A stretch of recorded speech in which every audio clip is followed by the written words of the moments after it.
하나님의 말씀 보시겠습니다. 하나님의 말씀은 사도행전 4장 32절에서 35절의 말씀입니다. 사도행전 4장 32절에서 35절의 말씀입니다. 신약성경 193페이지입니다. 제가 하나님의 말씀을 봉독합니다. 믿는 무리가 한 마음과 한 뜻이 되어 모든 물건을 서로 통용하고 자기 재물을 조금이라도 자기 것이라 하는 이가 하나도 없더라. 사도들이 큰 권능으로 주 예수의 부활을 증언하니 무리가 큰 은혜를 받아 그 중에 가난한 사람이 없으니 이는 밭과 집 있는 자는 팔아 그 판 것의 값을 가져다가 사도들의 발 앞에 두매 그들이 각 사람의 필요를 따라 나누어 줌이라. 아멘. 말씀을 통한 주의 은혜와 평강이 모인 모든 자들 가운데 넘치기를 축원합니다. 우리가 살펴보고 있는 사도행전은 계속해서 말씀드린 것처럼 단순히 초대교회의 역사를 기록한 책이 아닙니다. 부활하신 주님의 사역이 성령과 그분께서 세우신 교회를 통하여 계속해서 진행하고 있음을 보여주는 말씀입니다. 그 흐름 속에서 우리는 지난 시간까지 매우 중요한 장면을 살펴보았습니다. 사도들은 공회 앞에서 예수 그리스도의 이름으로 말하지도 말고 가르치지도 말라라는 명령을 받았습니다. 그들은 위협과 두려움 속에서도 물러서지 않고 우리는 보고 들은 것을 말하지 아니할 수 없다라고 선포합니다. 이처럼 복음에 사로잡힌 사람은 침묵할 수 없음을 보여줍니다. 그 다음 장면에서 교회는 이 위협에 대해서 어떻게 반응하는지를 살펴보았습니다. 그들은 한 마음으로 하나님께 나아가 기도했습니다. 눈앞의 상황에 붙잡히지 않고 하나님을 먼저 바라보았고 그 상황을 말씀으로 해석하였습니다. 그래서 이러한 위협이 사라지기를 구한 것이 아니라 이러한 위협 속에서도 담대하게 하나님께서 맡기신 사명을 감당할 수 있도록 해달라고 그들은 기도하였습니다.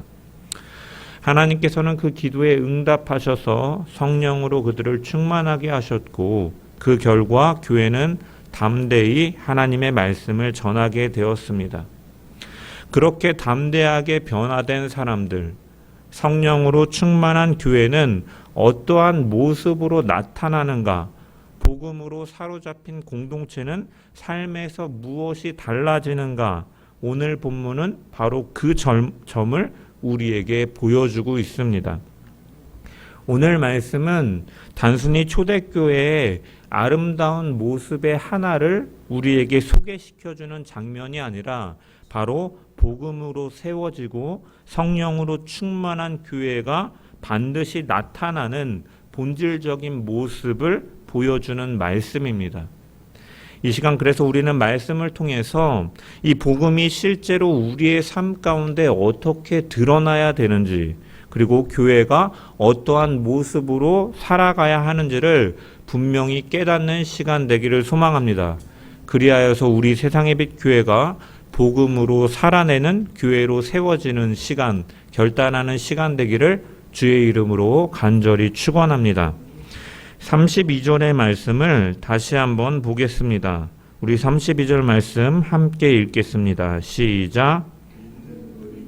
한 마음과 한 뜻이 되어 모든 물건을 서로 통용하고 자기 재물을 조금이라도 자기 것이라 하는 이가 하나도 없더라.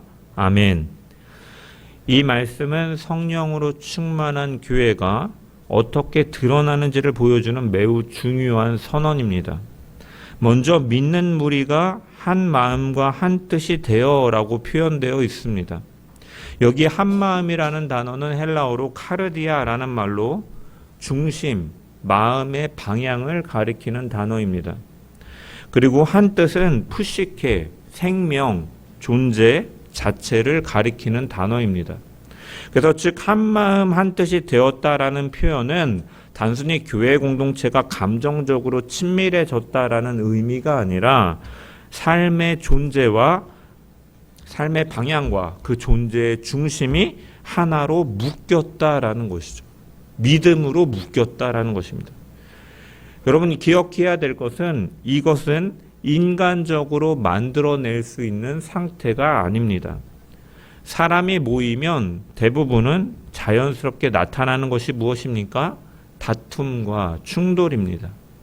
성경도 그 모습을 분명하게 보여주죠. 창세기에 나오는 아브라함과 롯은 함께 길을 가던 사이였지만 소유가 많아지자 결국 다툼이 일어납니다. 창세기 13장 6절에서 7절 말씀을 보면 그 땅이 그들이 동거하기에 넉넉하지 않으므로 목자들 사이에 다툼이 일어난지라 라고 말씀하고 있죠.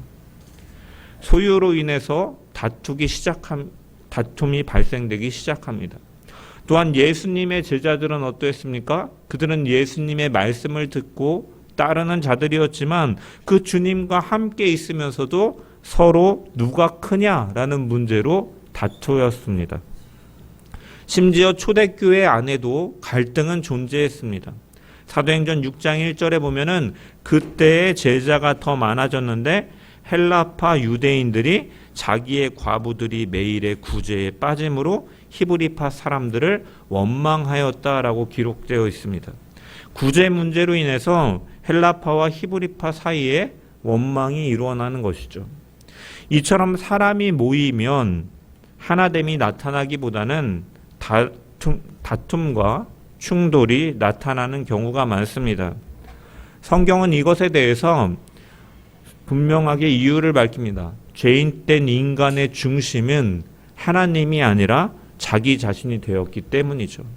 하나님의 말씀보다 자기가 하나님이 되려고 하는 그 중심 속에서 아담이 그 행위 언약의 선악과 열매를 따먹은 이후로 죄인의 중심은 하나님이 아니라 자기 자신이 되었습니다.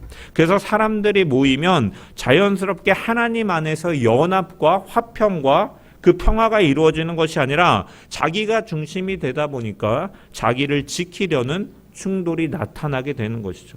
내 생각이 우선되고 내 기준이 우선되고 내 유익이 중심이 되기 때문에 사람들은 서로 부딪히는 것입니다.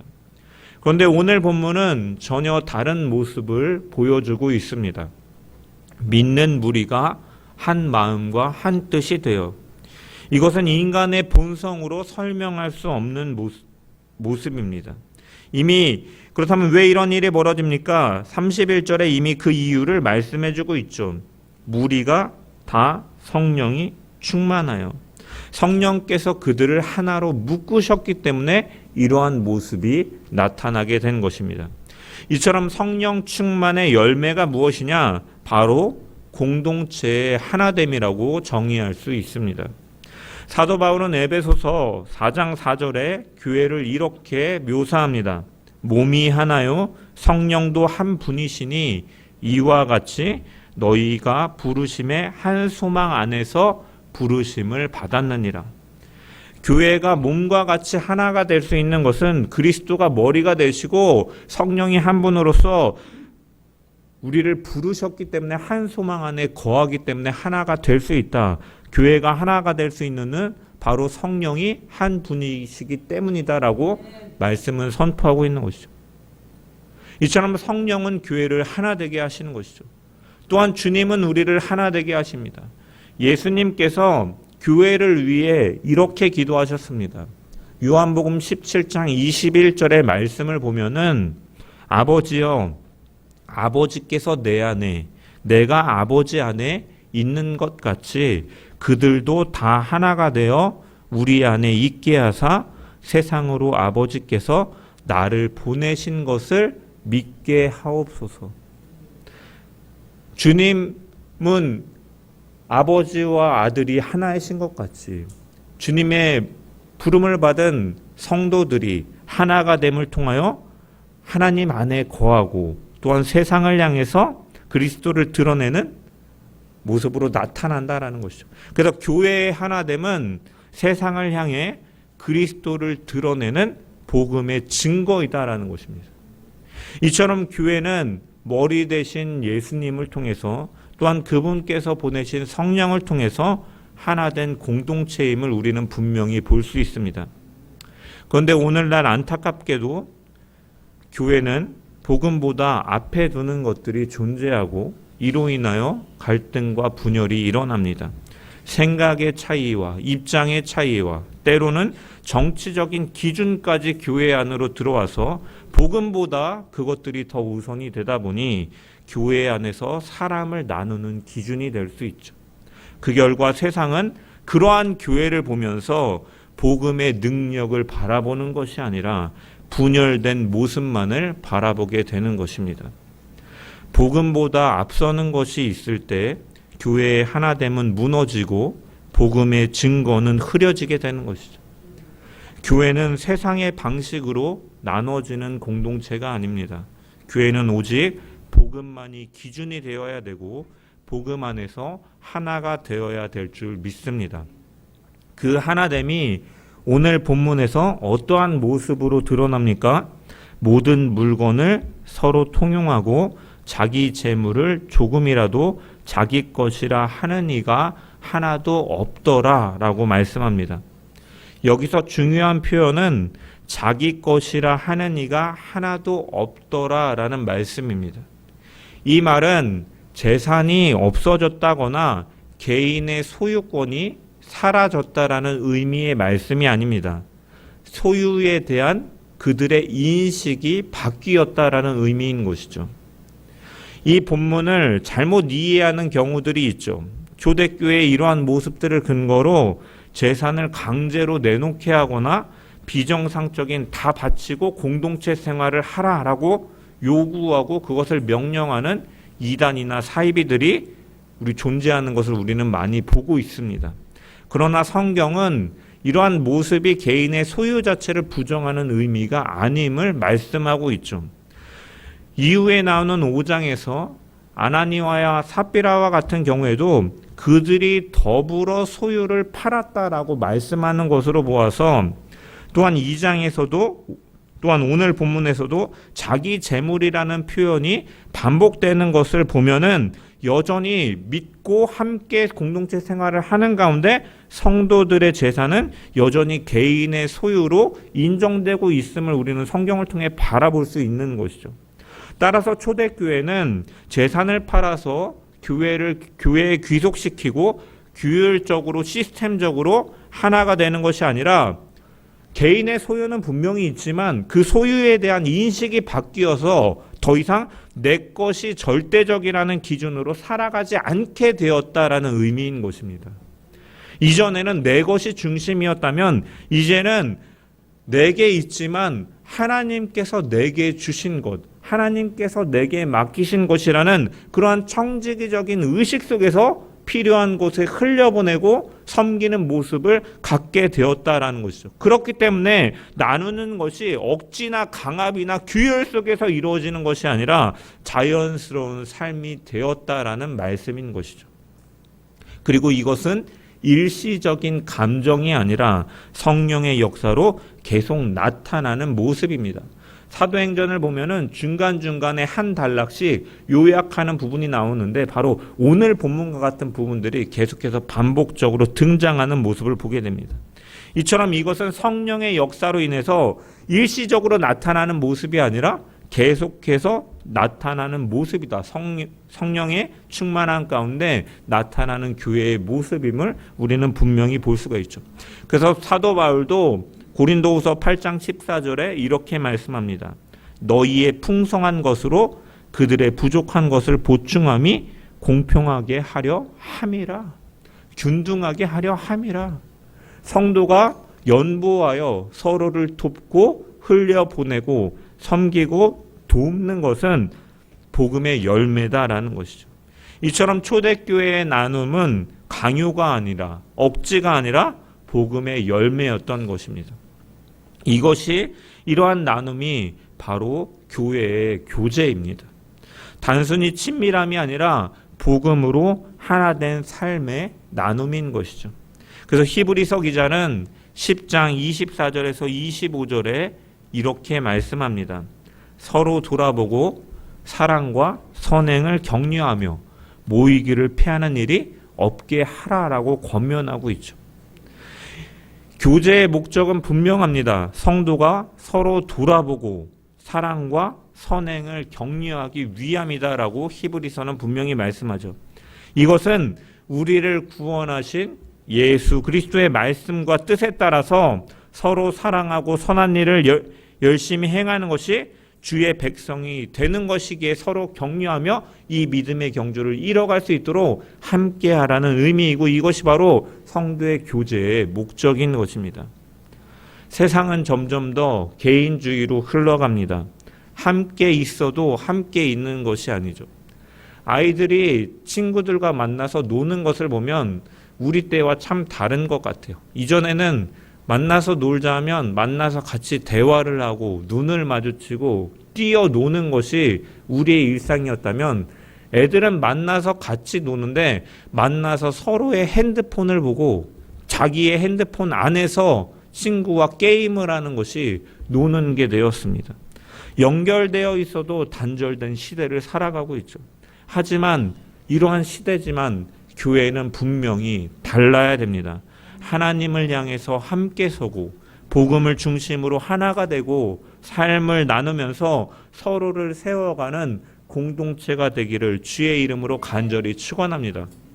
그리스도인들이 이러한 풍성하고 아름다운 교제를 누릴 때 하나님께서는 그 교제를 통해서 더욱더 그분의 은혜와 사랑을 부어주시고 경험하게 될 줄 믿습니다. 그리하면 우리는 그리스도의 몸으로서 머리 대신 예수 그리스도를 이 세상 가운데 온전히 드러내는 아름다운 교회가 될 줄 믿습니다. 우리 세상의 빛 교회가 성령으로 충만하여 말로만 하나됨을 이야기하는 교회가 아니라 삶과 중심이 하나로 복음으로 성령으로 묶이고 복음으로 서로를 받아들이고 실제 삶 속에서 하나됨으로 살아가는 교회의 성도들 되기를 주의 이름으로 간절히 축원합니다.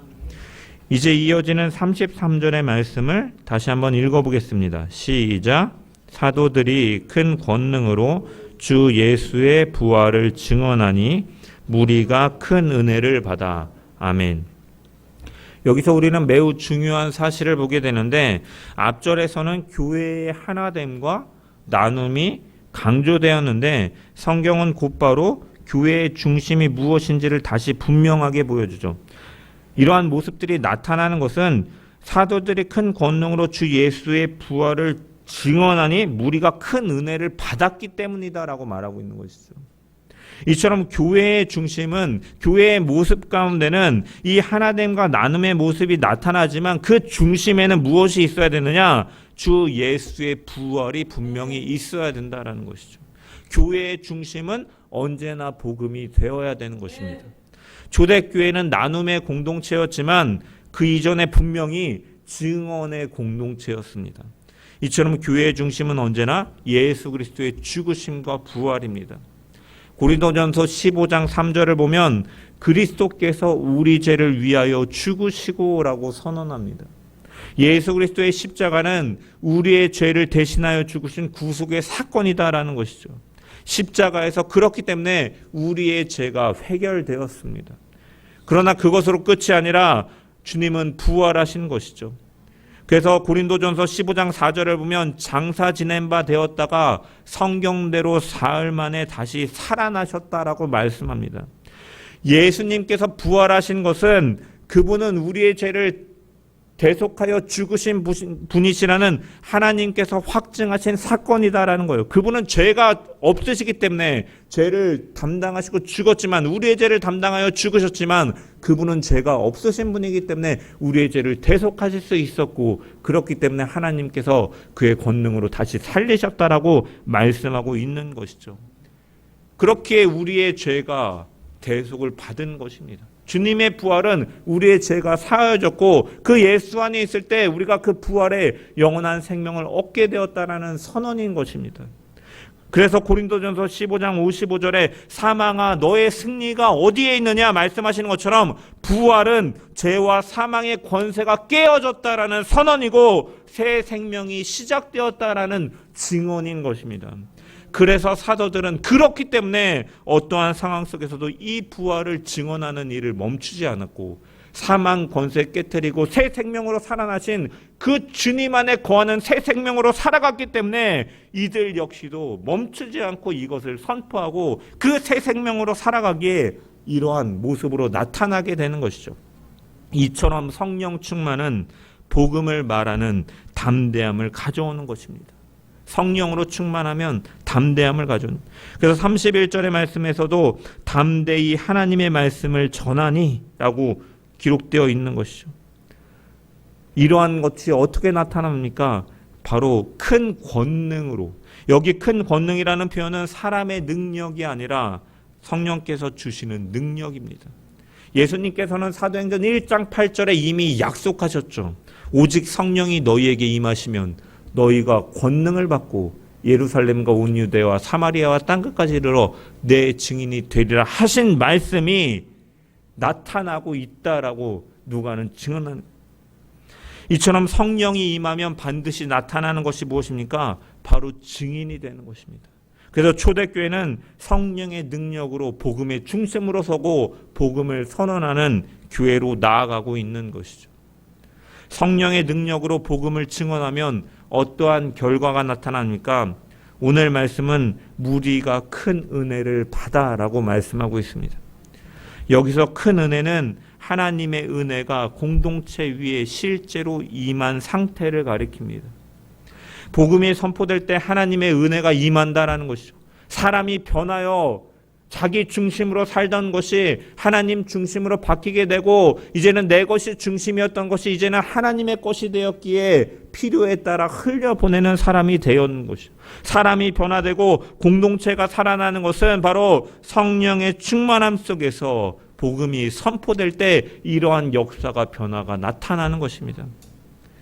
그래서 앞에서 보았던 하나됨과 나눔도 사실은 복음의 열매인 것이죠. 그래서 우리의 중심은 언제나 복음이 되어야 될 줄 믿습니다. 교회는 나눔이 있어야 됩니다. 사랑이 있어야 됩니다. 하지만 그것이 중심이 되어서는 안 됩니다. 복음이 중심이 될 때 사랑도 바르게 나타나고 나눔도 바르게 나타나는 것입니다. 복음이 빠지면 나눔은 단순한 사회 활동에 불과하고 사랑도 인간적인 관계로만 남게 되는 것이죠. 교회는 분명한 것은 선한 일을 하는 단체가 아니라 복음을 전하는 공동체입니다. 그리고 그 복음이 사람을 변화시키고 삶을 바꾸고 공동체를 새롭게 만드는 것입니다. 그래서 초대교회는 늘 이처럼 복음을 중심에 두었던 것입니다. 성도 여러분, 우리의 신앙을 돌아볼 수 있기를 바랍니다. 우리는 무엇을 중심에 두고 살아가고 있습니까? 교회가 살아나기 위해 필요한 것은 많지 않습니다. 많은 돈도 아니요, 많은 사람도 아니요. 복음이 분명해지면 성도는 변화되고 교회는 변화되고 공동체는 새롭게 되는 줄 믿습니다. 복음이 선명하게 선포되고 그 복음을 붙들고 살아갈 때 하나님의 은혜는 반드시 그 공동체 위에 임하게 되는 줄 믿습니다. 우리 세상의 빛 교회가 어떠한 상황 속에서도 흔들리지 않고 예수 그리스도의 죽음과 부활을 그 복음을 중심에 두고 그 복음을 담대히 전하며 살아가는 교회 공동체 되기를 주님의 이름으로 간절히 축원합니다. 이제 34절과 35절의 말씀을 같이 읽어보겠습니다. 시작. 그 중에 가난한 사람이 없으니 이는 밭과 집 있는 자는 팔아 그 판 것의 값을 가져다가 사도들의 발 앞에 두매 그들이 각 사람의 필요를 따라 나누어 줌이라. 아멘. 여기서 그 중에 가난한 사람이 없으니라는 말씀은 교회 안에 누군가 도움이 필요할 때 방치되지 않았다라는 의미입니다. 왜 이러한 일이 가능했습니까? 앞에서 보았던 것처럼 그들의 중심이 복음이 되었고 복음이 그들의 삶을 실제로 바꾸었기 때문이죠. 그래서 가진 자들은 자신의 소유를 붙잡지 않았습니다. 밭과 집 있는 자는 팔아. 이것은 모든 사람이 재산을 다 팔았다는 뜻이 아니라 필요에 따라서 감동에 따라서 자발적으로 드리고 그 소외되는 사람이 없도록 그들을 돌보았다라는 의미인 것입니다. 그리고 그들은 팔아서 어떻게 합니까? 그것들을 사도들의 발 앞에 두었다라고 말씀합니다. 이것은 자기 판단대로 나눈 것이 아니라 공동체의 질서 속에서 책임감 있게 사용되도록 맡겨졌다라는 의미인 것이죠. 그 결과는 각 사람의 필요에 따라 나누어 주었습니다. 여기서 기준은 필요함입니다. 많이 가진 사람과 적게 가진 사람이 일괄적으로 동일하게 만드는 것이 기독교적 세계관이 아니라 필요한 사람에게 필요한 만큼 채워주는 것이 바로 교회의 모습인 것이죠. 이것이 말하는 공동체의 원리입니다. 이 모습은 구약에서도 이미 약속된 것이었죠. 신명기 15장 4절에 너희 중에 가난한 자가 없으리라 하신 말씀이 예수 그리스도의 죽으심과 부활을 믿고 그분을 따르는 교회를 통하여 그러한 회복이 실제적으로 나타났음을 보여주고 있는 것입니다. 이 모든 것은 복음이 만들어낸 결과입니다. 삶인 것이죠. 복음을 중심으로 하나됨이 삶으로 드러난 것입니다. 그래서 교회의 사랑은 말이 아니라 삶으로 나타나게 되는 것이죠. 사도 요한은 요한일서 3장 18절에 이렇게 말씀합니다. 자녀들아 우리가 말과 혀로만 사랑하지 말고 행함과 진실함으로 하자라고 권면합니다. 초대교회는 바로 이 말씀을 살아낸 공동체였던 것이죠. 성도 여러분, 복음은 반드시 우리의 삶을 바꾸게 되어 있습니다. 하나님의 능력이기 때문이죠. 복음은 우리의 생각만 바꾸는 것이 아니라 우리의 관계를 바꾸고 우리가 살아가던 방식을 바꾸고 우리의 삶의 방향을 바꾸는 능력입니다. 그래서 참된 교회는 사람이 소외되지 않습니다. 필요가 외면되지 않습니다. 이것이 바로 교회의 사랑인 것입니다. 오늘 우리의 모습을 돌아보기를 바랍니다. 우리는 여전히 개인의 신앙에만 머물러 있지는 않습니까? 내 믿음, 내 은혜, 내 삶에만 머물러 있지는 않습니까? 성경이 말하는 교회는 개인이 아니라 공동체입니다. 함께 책임지고 함께 돌아보며 함께 세워나가는 공동체입니다. 오늘날 세상은 각자 도생을 말합니다.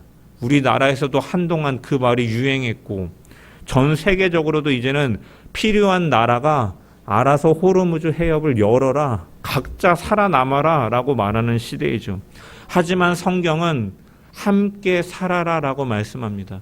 왜냐하면 하나님께서 창조하신 세계가 그 창조 질서에 따라 화평과 평화와 나눔과 사랑 속에서 세워가기를 원하시기 때문입니다. 세상은 내 것을 지켜라고 말하지만 교회는 나누라고 말합니다. 왜 그렇습니까? 우리는 바로 복음으로 하나 된 공동체이기 때문입니다. 우리 세상의 빛 교회가 누군가의 필요를 외면하지 않는 교회, 복음을 말할 뿐만이 아니라 그 복음을 삶으로 드러내는 교회, 서로를 실제로 돌보고 세워가는 공동체로 서기를 주의 이름으로 간절히 축원합니다. 말씀을 정리합니다. 본문의 말씀을 통해서 우리는 성령으로 충만한 교회가 어떠한 모습으로 나타나는지를 살펴보았습니다. 성령 충만한 교회는 한 마음과 한 뜻으로 묶이는 공동체입니다. 성령 충만한 교회는 복음을 중심에 두고 예수 그리스도의 죽음과 부활을 담대히 증언하는 공동체입니다. 그리고 성령 충만한 교회는 그 복음을 삶으로 드러내어서 사랑을 실제로 나타내는 공동체가 됩니다. 이것이 바로 교회인 줄 믿습니다. 교회는 모이는 곳이 아니라 복음으로 함께 살아내는 공동체인 줄 믿습니다. 교회는 말로만 믿음을 드러내는 곳이 아니라 그 믿음이 삶으로 드러나는 공동체인 줄 믿습니다. 우리는 어떠한 교회로 살아가고 있습니까? 복음을 말하기만 하는 교회입니까? 아니면 복음을 살아내는 교회입니까? 성령 충만은 단순히 감정의 충만함이 아닙니다. 성령 충만은 삶의 변화로 드러나는 모습입니다. 하나됨으로 나타나고 복음 중심으로 나타나며 사랑을 실천하는 공동체. 그래서 우리 세상의 빛 교회가 복음을 말하는 데서만 멈추는 것이 아니라 그 복음을 삶으로 드러내며 서로를 실제로 세우고 돌보는 공동체로 서기를 주의 이름으로 간절히 축원합니다. 우리 이 시간 찬양하시고 말씀을 붙잡고 합심하여 기도하겠습니다.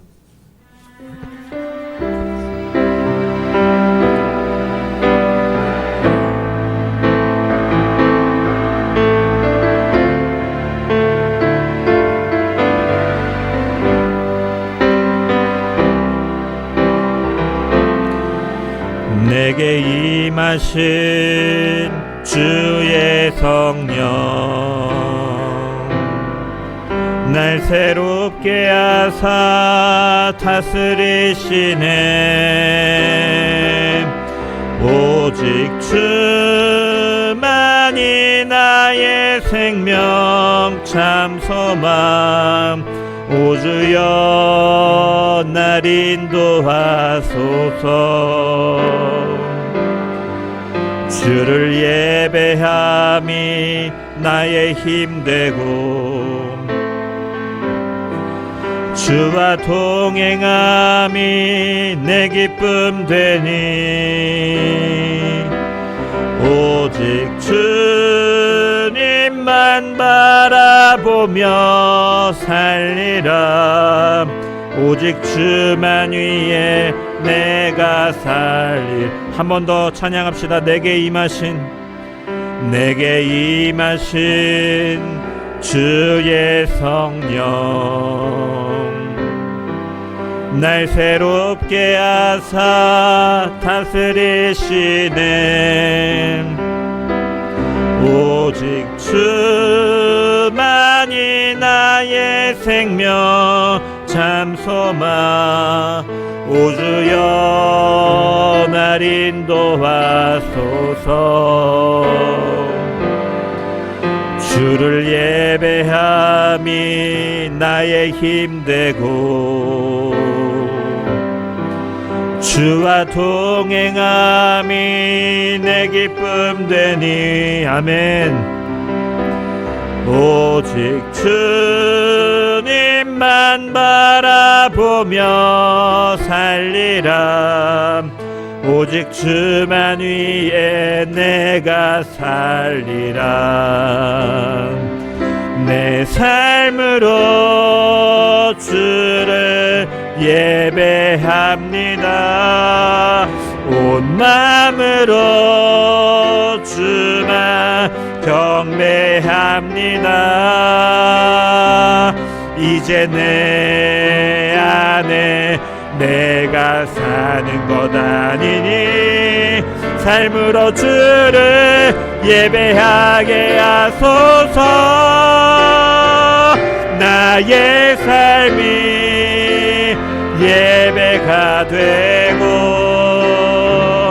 예배가고 내 삶이 되는. 오직 주님이 원하시는 예배가 내 안에 이루어지게 하소서. 내 삶으로 주를 예배합니다. 온 마음으로 주만 경배합니다. 이제 내 안에 내가 사는 것 아니니 삶으로 주를 예배하게 하소서. 나의 삶이 예배가 되고 예배가고 내 삶이 되는. 우리 주님이 원하시는 예배가